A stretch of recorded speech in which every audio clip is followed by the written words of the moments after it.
Good morning. This morning we are in chapter 17 of Revelation, and my main commentator is David Gusick. So today we're going to talk about the fall of Babylon, religious Babylon first, and then a different type of Babylon. And so first we're going to talk about this concept of Babylon. Babylon is mentioned 287 times in the scripture, more than any other city except Jerusalem. So Babylon was a literal city on the Euphrates River, and Babylon was the seat of the civilization that expressed organized hostility against God. They were the first ones to do that, and that's by Tinney. So Babylon was later the capital of the empire that cruelly conquered Judah. And Babylon was, to the Jews, the essence of all evil and cruelty and carnality, all those types of things. So to those familiar with the Old Testament, the name Babylon is associated with organized idolatry, blasphemy, and the persecution of God's people. So in John's day, Rome epitomized the antagonism and the opposition to the Christian faith. Babylon was the foe of God's people. Babylon was sin, carnality, lust, and greed. And in some ways, the city of Babylon was the clearest fulfillment of the Babylonian attitude. So if we had to pick today any city that is so, we would say Los Angeles. So you think about that.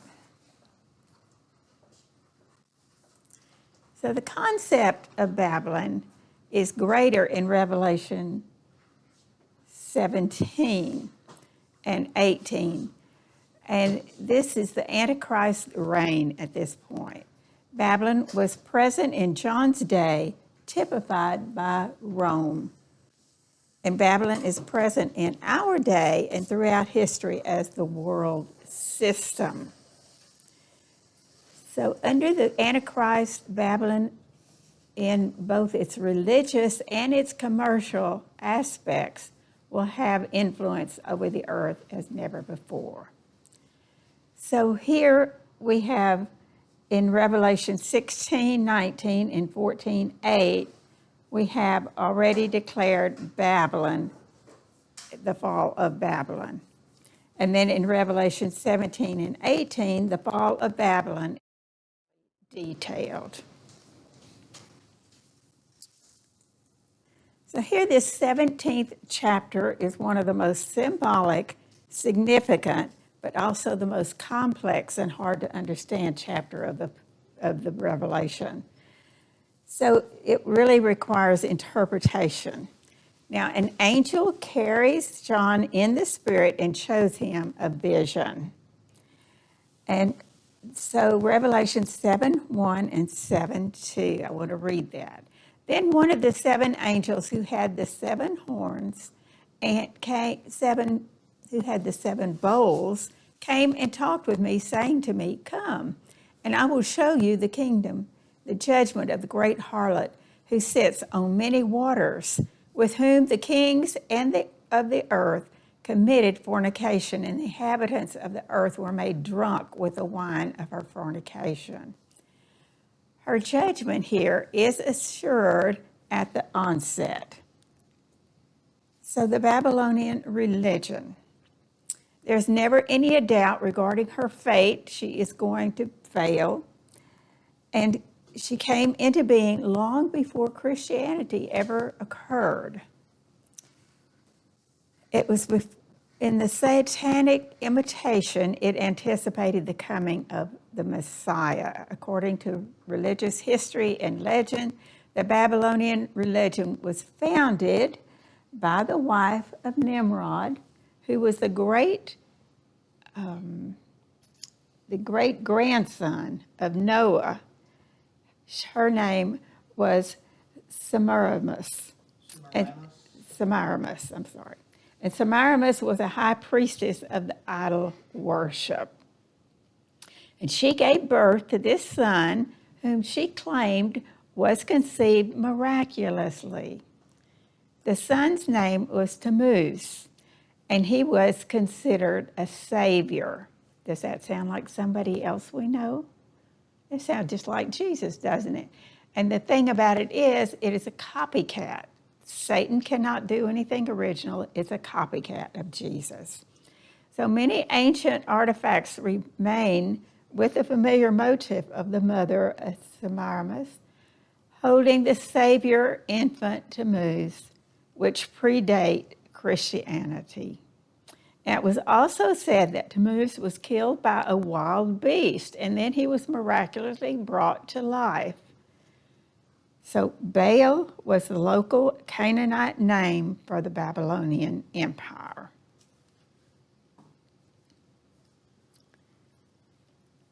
All right. So the Bible makes specific mention here of some of the features of the classic religion of Babylon. The first one is Ezekiel protests against the ceremony of weeping for Tammuz when he was killed. And Jeremiah mentions the healing practice of making cakes for the Queen of Heaven. And also Jeremiah mentions offering incense to the Queen of Heaven. And here, Babylon sits on many waters. That is, she presides over many nations. So waters here is nations. So she has a universal international character.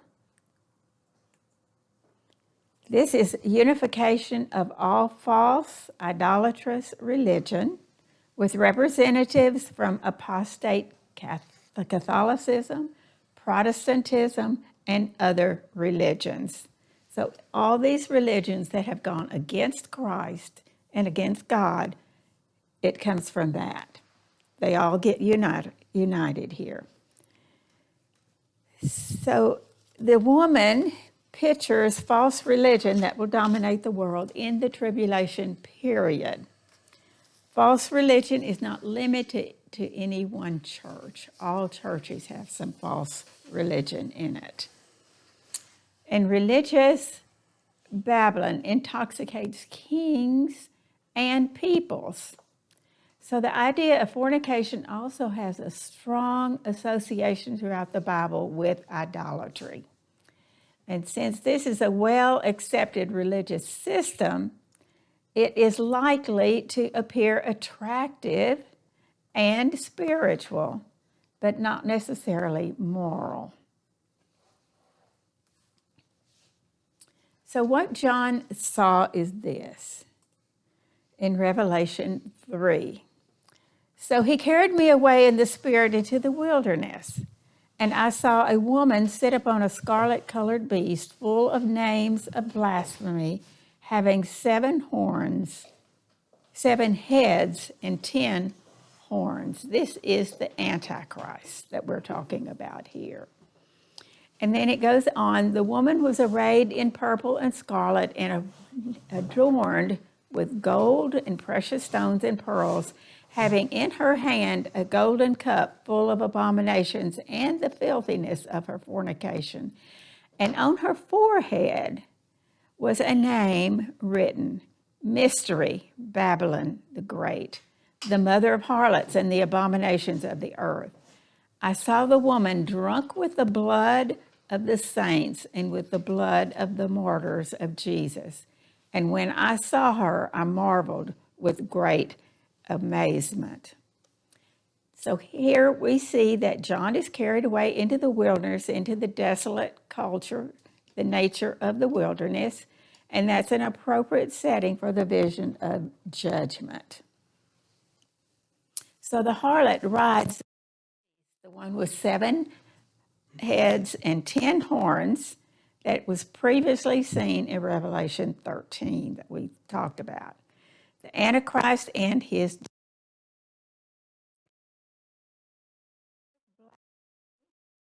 and the religious dragon, the dragon beast, are clearly seen from God's. She will look quite religious to them and have the faith that they think that they want.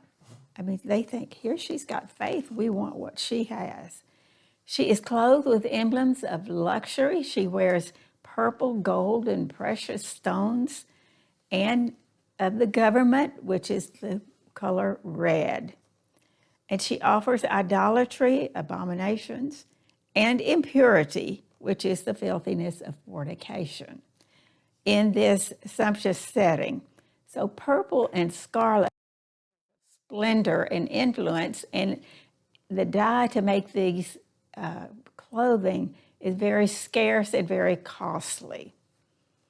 We find in the course of church history that one of the deadliest marks of the ecclesiastical corruption is the lust for temporal power.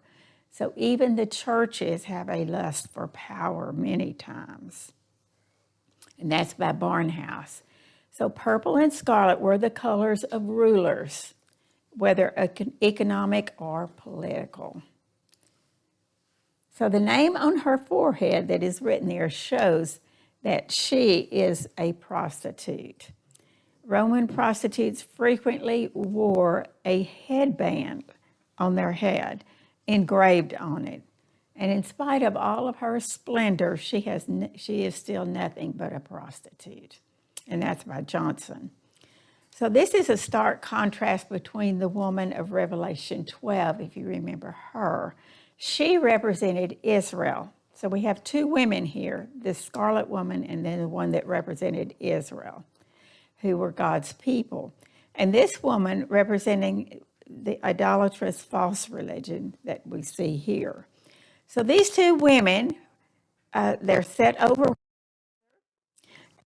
opposites and rivals, and they must be interpreted in the same way. And Antichrist calls Christ as a rival and an antagonist. So Great Babylon corresponds to the woman who child. That's by Sice.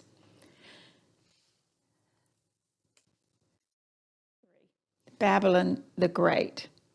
This title is not for the literal Babylon, but its spiritual mystery representation. And this is the source. She is the source, the mother of all idolatry and spiritual adultery, which is harlots. And this harlot has to be bigger than any one branch of religious institutions. She is the embodiment of Satan's own ecumenical movement. The religion of the world system is what she is. So our world, no matter what you believe, it's okay as long as you believe. And it's prepared for the harlot's seduction. So we see the casual disregard for the truth crippling the church today. The woman not only persecutes, but she also revels in her persecution of the godly, as a drunk revels in wine. So John was amazed because this wasn't pagan persecution such as he knew in his day, but it was religious error and persecution. This is the pseudo-church, the church that says, I'm a church of God, but they are not really that. And they are thirsty for the blood of saints.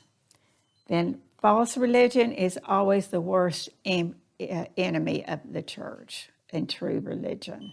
And that's by Walward. So we should never forget that the vision of the church came from that came against the true Christians has come in the name of the church. Now, in the days when the Roman Catholic Queen Mary ruled England, she was known as Bloody Mary. And between 1555 and 1558, she killed 288 Christians, and they were burned at the stake for their stand for Christianity.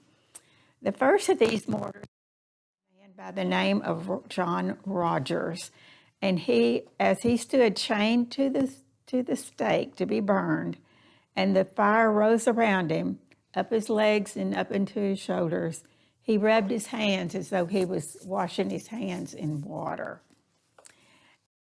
He lifted his hands up into the heavens, all as high as he could get them, and he held them until he was completely consumed by the fire.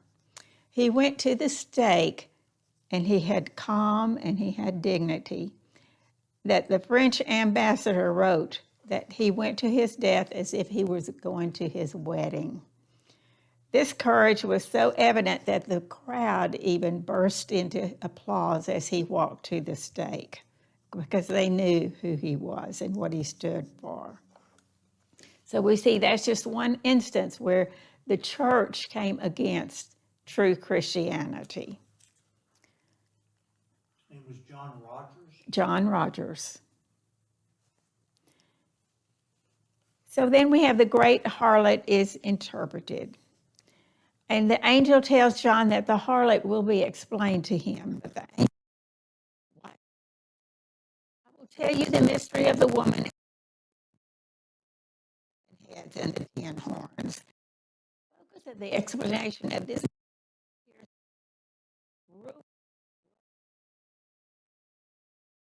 Christ, and this was the Antichrist system. But he is also the dynamic factor, using her as tyrants have always used religion, just as a tool to accomplish whatever they want.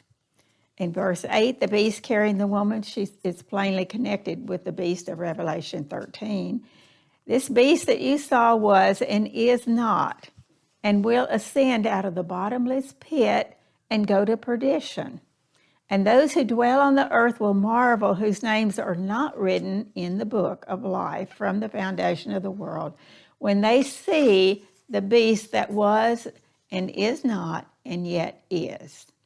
So here on the screen, I have the 7 mountains that are associated with the beast. Here is the mind which has wisdom. The 7 heads are 7 mountains on which the woman sits. And that is the false church. So many quickly associate the 7 mountains with Rome, because and whoever is the Pope, because Rome is well known as the city that sits on 7 hills. And yet, literally, the Greek word means mountains, not hills. So many commentators, especially those who see all of Revelation as already having been fulfilled in history, regard the 7 mountains as Rome. So Clark is a good example of this when he writes, he says, this verse has been almost universally considered to allude to the 7 hills upon which Rome originally stood. But in the Bible, mountains are sometimes the figure of government. So if you see the word mountain, it means government. And we see that in Daniel 2. And then the city of Rome is built on hills, not on mountains. So is it really Rome or not? But here, it's better to see the 7 mountains as representing the 7 kings and kingdoms that are described in Revelation 17:10, which we'll get to next. Many people find this connection between religious Babylon and Roman Catholicism irresistible. And yet it is flawed in the sense that there is no doubt that religious Babylon will incorporate a strong Roman Catholic element, but it will be much bigger than Roman Catholicism. So tendencies for Roman Catholicism's ultimate partnership with a one-world government and religion were evident in Pope John Paul II's bizarre involvement with and the approval of other anti-Christian religions. So in dressing a prayer meeting, he had Christians, Muslims, Jews, Buddhists, and others. And Pope John Paul II told the participants that their efforts were unleashing profound spiritual energies in the world and bringing about a new climate of peace. The Pope pledged that the Catholic Church intends to share in and promote this ecumenical and interreligious cooperation. The Catholic Review, which is a publication of the Roman Church, commented on this and said, "The unity of religion promoted by the Holy Father Pope John Paul II and approved by His Holiness the Dalai Lama is not a goal to be achieved immediately, but a day may come when the love and compassion of both Buddha and Christ, preached so eloquently, will unite the world in an effort to save humanity from destruction and lead toward the light in which we all believe." And so he's putting together all religions are okay. They're going to bring peace. That's so wrong. Now, we have 7 kings and kingdoms. Also 7 kings. 5 have fallen, 1 and the other has not yet come. And when he comes, he must continue a short time. So this is one of the most difficult passages in the book of Revelation.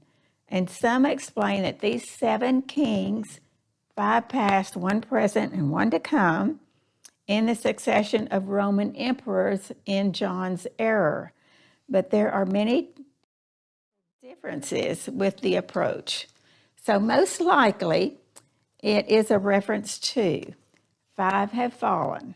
This refers to the 5 world empires before John's day: Egypt, Assyria, Babylonia, Medo-Persia, and Greece.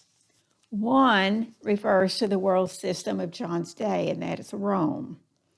The other has not yet come, and it refers to the one world empire to come, which would be a revival of the Roman Empire. So that's what we're going to see in the present time. So this 7th will come quickly, and it'll be taken over by an 8th ruler of the Antichrist. So there are problems with this viewpoint as well. So as symbolic, not really real, but a symbolic thing. And this is a very difficult. Now I'm going to show you a chart of these, who is the 7th king actually. It's Revelation 17:10 through 11. We have the 7 kings, the first 5, Egypt, Assyria, Babylonia, Medo-Persia, and Greece. And then the 6th is the 1, which refers to Rome, which was in power in John's day. And then they have a question mark at 7. And it's the other but has not come. And when he does come, he must reign only for a little while. So he'll only be in power for just a short time. And we have the Roman Empire. And then the 8th one is the beast, the Antichrist. So the beast, the Antichrist, is clearly identified with this 8th king. And the beast that was and is not is himself also the 8th and is of the 7th and is going to perdition. So this beast is a part of this Roman Empire. He is of the 7 in the sense that he shares characteristics with all the previous world empires, but his fate is clear. Perdition is where he is going, and that means destruction, and he will be destroyed.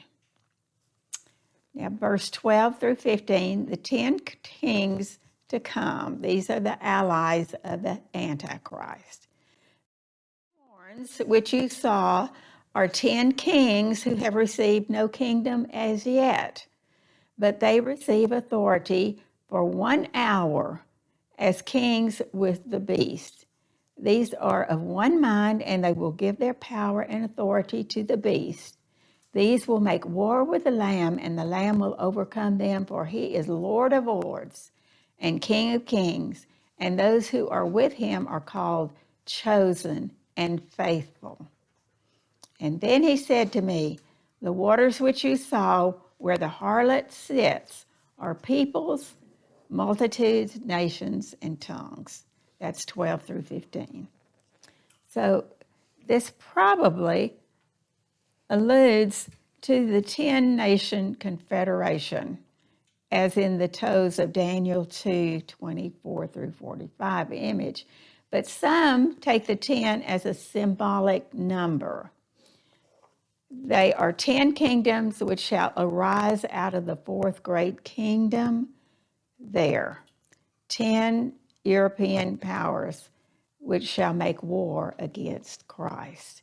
And they will come in the last time in concert. The anti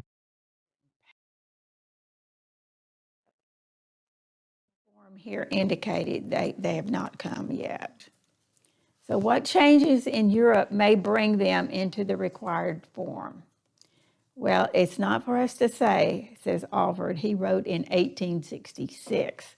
But since that time, many have seen the European Union, formerly the European Economic Community, sometimes it's called the Common Market, as the potential fulfillment of this. But now there are more than 10 nations that are in this, and so there are more on the way, so we don't know if this is really what it is or not. But there is little doubt that the EU itself claims to be a successor of the ancient Roman Empire. The EEC started in 1957 when 6 nations met to talk about combining their nuclear, their coal, and their economic resources, pooling it all together and sharing it with one another. They met in Rome and they signed the Treaty of Rome, the beginnings of the present EU. And in many places in Europe, the EU flag is flown just as prominently as their national flag. Now, Alford wrote in 1866, in the precise number and form here indicated, they have not arisen. Changes in Europe may bring them into the required form. It is not for us to say. But it will happen, and they will join with the Antichrist in a war against Christ. So the harlot presides over peoples, nations, multitudes, tongues. And this tells us that the harlot's influence is worldwide. The interpretation of the harlot focuses on her relationship with the beast. And this will truly be a one world religion. So that is what is going to come. And she is utterly connected with the beast and his government. And this sounds unthinkable, but remember, throughout history, not true Christianity has often been the willing servant and supporter of tyrants. So we have seen this. We look at even the Crusades. My goodness, how they came against what was true religion. Verse 16, Antichrist's allies turn on the great harlot. And it says this, and the 10 horns which you saw on the beast, these will hate the harlot, make her desolate and naked, eat her flesh, and burn her with fire. Now, this violence probably takes place at the midpoint of the tribulation period. And here, the apostate religion, that which has gone against God, discovers the true nature of the beast. Ultimately, the Antichrist will not tolerate any worship except worship for him himself. In 2 Thessalonians 2, 3, and 4, it says, the son of perdition who opposes and exalts himself above all that is called God or that is worship, so that he sits in the throne of God and showing himself that he is God. And we know that this is going to occur. So once his power has been consolidated, brought all together, the Antichrist no longer needs any help from the religious Babylon. And so what he will do then will dismantle and destroy Babylon and her one world religion. This has always been the goal of the tyrants. And most politicians use the same thing. They use Christianity to get into whatever power they want, and then they discard it. And we've seen that all the way through. I mean, politicians do that all the time. Verse 17, God's hand ultimately directs this, for God has put it into their hearts to fulfill his purpose, to be of one mind and to give their kingdom to the beast until the words of God are fulfilled. So God directed the judgment against religious Babylon. And God will sometimes use a wicked group, here the 10 kings, to be an instrument of his judgment against another wicked group, here religious Babylon. So God will ordain this political sport of these 10 kings for the Antichrist, and he will give the world just what they want, a godless religion and a godless ruler. And it seems more evident now than it ever has that that's what the world wants. Now, verse 18 is the great harlot is identified with Rome. And the woman who you saw is that great city which reigns over the kings of the earth. In John's day, there was no doubt she reigned over the kings of the earth. Rome was the political, economic, and religious of the world at that time. Babylon, in the sense of city,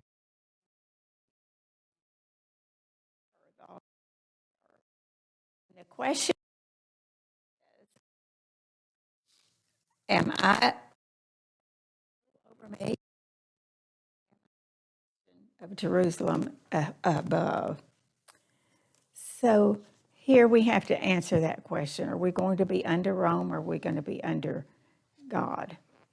Again, the association of this harlot of the religious Babylon with Rome does not mean that the Roman Catholic Church is identical to religious Babylon, though the Roman churches that have gone against God will definitely be a part of this period.